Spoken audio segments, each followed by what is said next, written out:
So this year's speech is called Billion Dollar Teams, the Future of AI in an Augmented Workforce.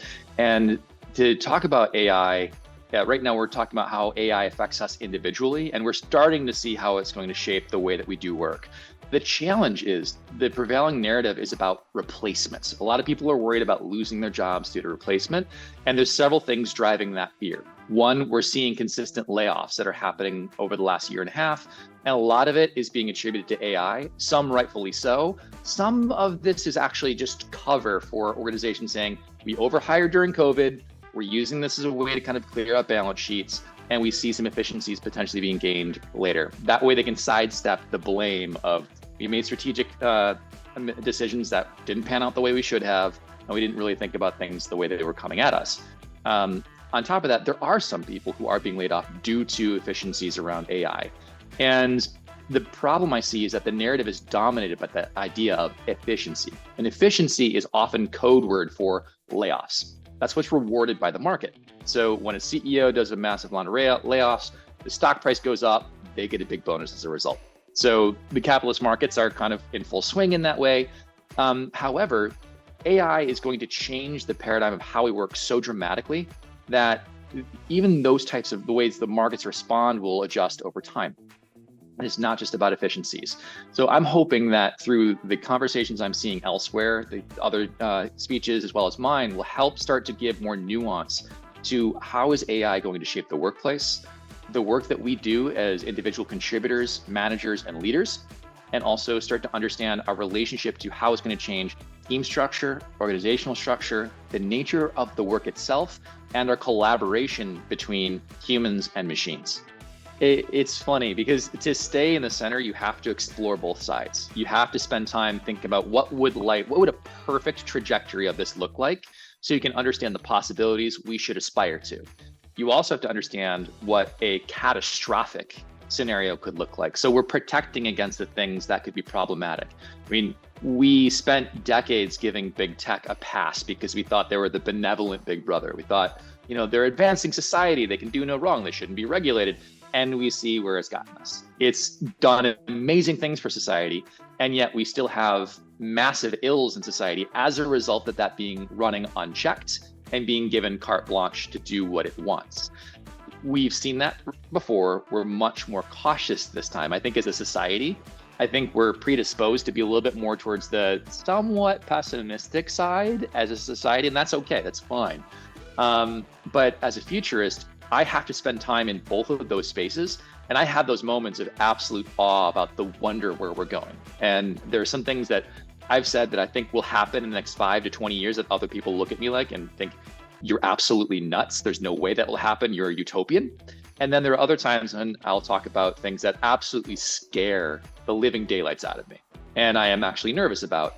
And to get to a center, you have to explore both sides. You can't be ignorant about either, but spending time in just one camp means you're completely blind to it. Last year, I spoke about my issue with those two sides. There's the utopian side that is so focused on the benefit, they get blinded by the sun.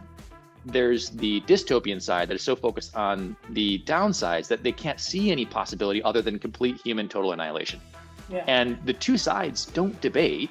We've eliminated the capacity to have an argument or a conversation with someone you disagree with in an intellectual and neutral way that can benefit both sides. So these two sides talk at each other. They don't talk with each other. They talk at each other. And then we create this tribal system of, well, I'm on this camp or I'm on this camp. And then no real progress gets made. We're not really helping mitigate the disaster or move towards that utopian society. We're just stuck in one place and shouting in the wind. AI, by definition, abstracts a lot of the technical proficiency, the years of discipline and labor to perfect a craft, and gives it to anybody and says, you can now do this. And within 1 year, we've essentially gutted the value of all of that. So I have empathy for people who say, this is bad, this is not good, this will destroy society, this will completely take away any value of hard work. I see where they're coming from. I understand their anguish and their anxiety. And they can be right and wrong at the same time. And that's one of the defining characteristics of the moment that we're in right now, is that both sides can be right, but we have to come to some sort of conclusion to move forward. Now, the argument I often made is that technology will continue to move forward regardless of our resistance, but the path that we take is not inevitable. The progression is, but the direction and how we get there is up to us. And the only way we find a real valuable way that is in the benefit of everyone and pays attention to the equity that we all deserve is by having that conversation, talking with each other, not at each other, and figuring out how we move forward. Because we're going to have to do everything from upskilling people to get them so that they can start to work with this technology, help them understand ways that it can actually augment their work instead of automate and replace their work, help them understand how it can actually enhance artistic expression. And those are not easy things to do because there's so much that's still unformed. There's so much that's still to be discovered. There's nothing that says this is the final form of this new chapter. So people can't point and say, that's what we're looking to do. That's okay. Now that I see the end result, I can understand my place in it. This is all still moving. People are looking to anchor themselves somewhere and have an understanding of what's happening. And when there's total chaos, you can't do that. So I have a lot of empathy for the people who are like, no, I won't use AI. And for them, this is about a process of coming to understanding and also a process of grieving. Like they're seeing a world that they were a part of, that was a huge part of their identity, going away overnight. And as a technologist, I could take the argument, you're just a Luddite, you're just, one of those people who's smashing the looms, you don't believe in technological progress. That's an oversimplification. And I think the most valuable thing that we can do as a society is, even if we believe they're wrong, to have empathy for those people, to understand where does that fear come from? Why do they feel that way? And then how can we have a conversation that respects that while also holding firm in our own belief that this is going to happen, but we can shape this together using, writing your work on paper with a pencil and using Microsoft Word. Like, there was a time when we worked that way, but you wouldn't walk into any organization in the world now where everybody sits at a desk without a typewriter and just writes their notes by hand. It doesn't happen. And that is the gap. That's like the gap is orders of magnitude greater than that in terms of the efficiency and the capability of AI. The problem that people are running into is they think it's just about efficiency because they don't see the real value of AI other than speeding things up and potentially replacing people for the benefit of their employer. They also don't see the value to them of moving faster and doing more work. Like, we haven't made that clear as a society why this will benefit you individually, other than we might replace you. Like, that's the narrative a lot of people see, is they see this as a battle between human and machine. And that is that's what's shaping the narrative, is it's us versus them. They're coming in the workplace, they're invading the workplace, and they're going to replace us. Whereas that's not at all what the overall narrative is going to be. There are people who are using it as a weapon like that. There are companies who say, I want to take my finance groups from 20 down to 1 because of AI. And that will happen because that is the market has trained companies, that gets rewarded. But when you move into a new technological era, when things change so radically, there's a new chapter of work where the frameworks and the paradigms completely shift. And as one of my favorite authors and luminaries, Rashad Bakawala, says, the future does not fit the containers of the past.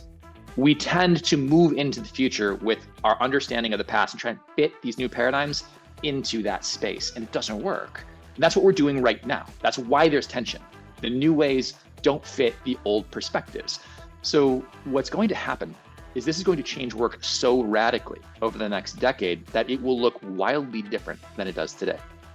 So in my speech, I talk about how we're going to be building relationships with machines as colleagues, collaborators, coworkers, bosses, and interns. Internally at Signal and Cypher, we actually use bots as colleagues.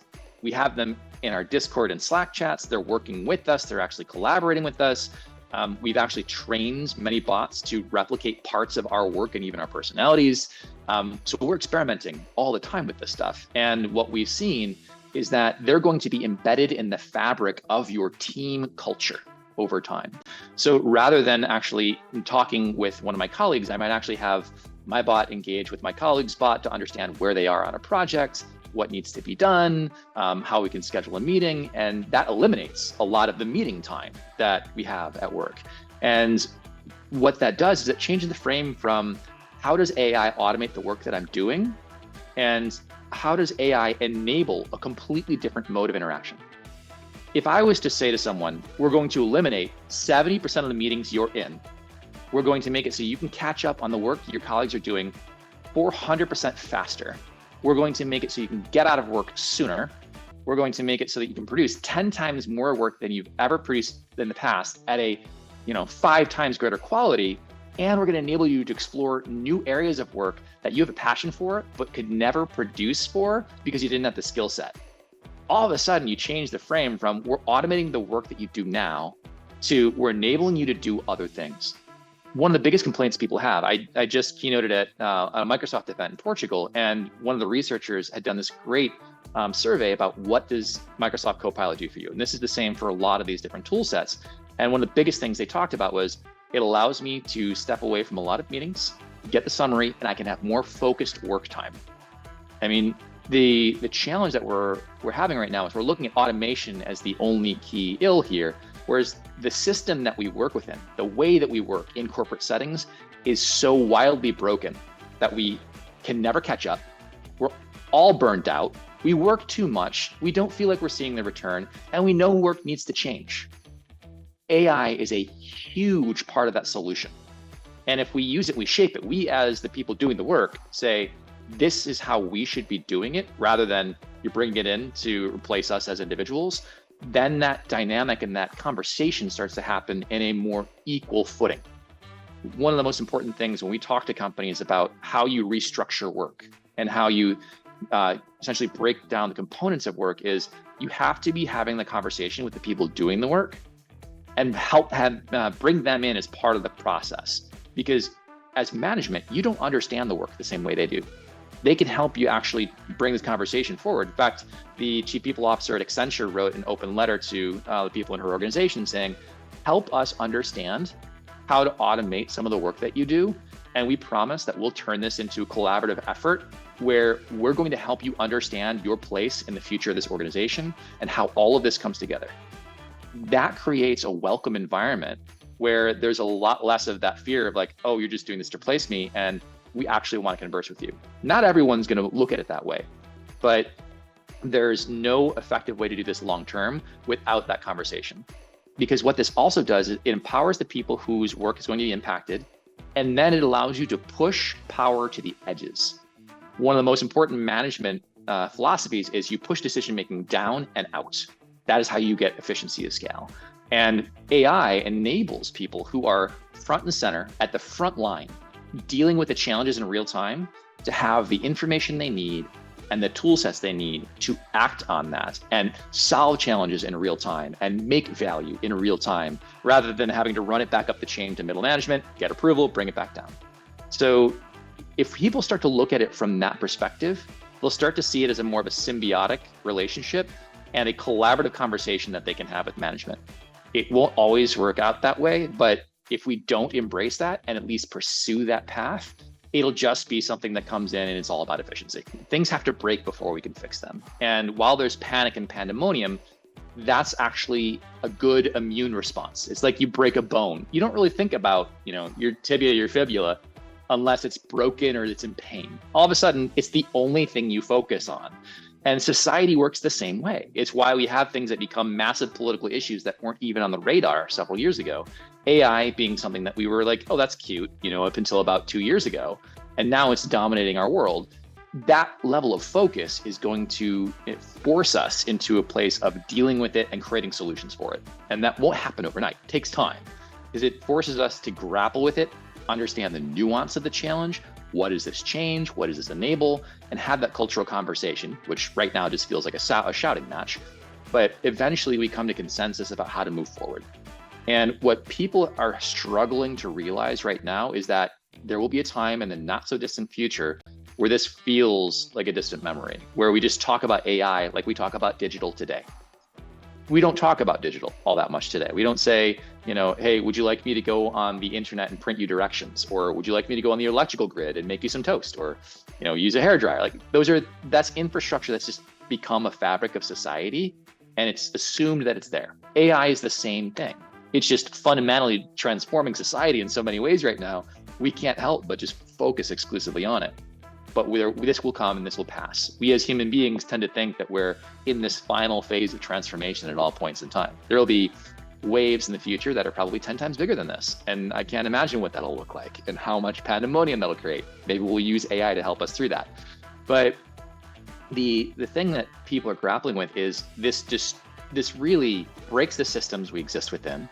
And it means that we have to go back to first principles about why do those systems exist? How did we get to the state we're in today?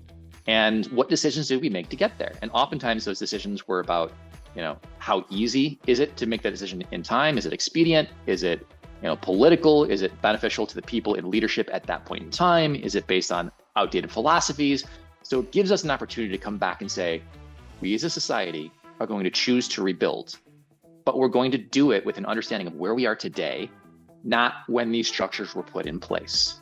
So when we start from scratch with the open and blank slate like that, it gives us an opportunity to say, what does an ideal future look like for the work we want to do? And when we work with organizations, we tell them the best way to do this is to decompose everything. Right now, our systems are brittle because they've been given structure that only works in a specific environment. But when you break things down to their component parts, they ebb and flow and move more freely. If you can't break it down anymore, the system can't break. It flows and it adapts. So we talk about breaking down a job into its skills, tasks, and actions, rather than a title and specific responsibilities and KPIs. That works in a system that worked for yesteryear. For the previous era, that doesn't work anymore. The idea of hiring a full-time employee to be a project manager on a specific project is something companies will continue to do, but they'll start to feel that tension of like, oh, that's not how we work anymore. But instead, if you say the challenge that we're about to encounter requires these skill sets, these tasks and actions, then you're starting to decompose the work itself. Then, and this almost sounds, inhuman, but we decompose the job seeker and the worker as well into their skills and components. And then we can start to match these things in different constellations, different formats of combinations of human, automation, and AI. And all of a sudden it becomes a symbiotic relationship rather than a tension of us versus them. Because right now we're trying to replace whole people in whole jobs by machines. It doesn't work. You can't do that. Automation companies promise we can replace, 40 full-time employees with this. It doesn't work. It creates other responsibilities and jobs to manage that system. And the people who are replaced don't get replaced fully. So by breaking these tasks down, breaking down the job holders into task skills and capabilities, and then understanding what AI can do today, what it'll likely do tomorrow, and then what automation can take care of, you have this triangle of responsibilities and adaptation that people can understand. And it helps them start to understand where their role will be and what kind of work they won't be doing.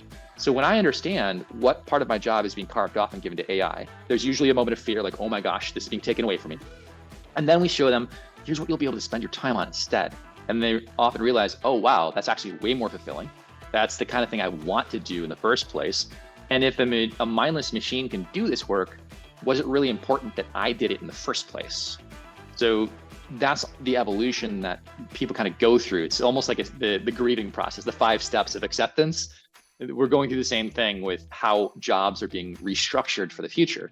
And that's something I'll be talking about in my South by Southwest speech is how do we restructure the way we think about people and their jobs, the work that gets done in the workplace, and then how does that get done in collaboration with machines and AI that give us what seemingly feel like today superpowers as individuals, but also being very cognizant of the tension of having certain things that we find valuable removed from our purview today.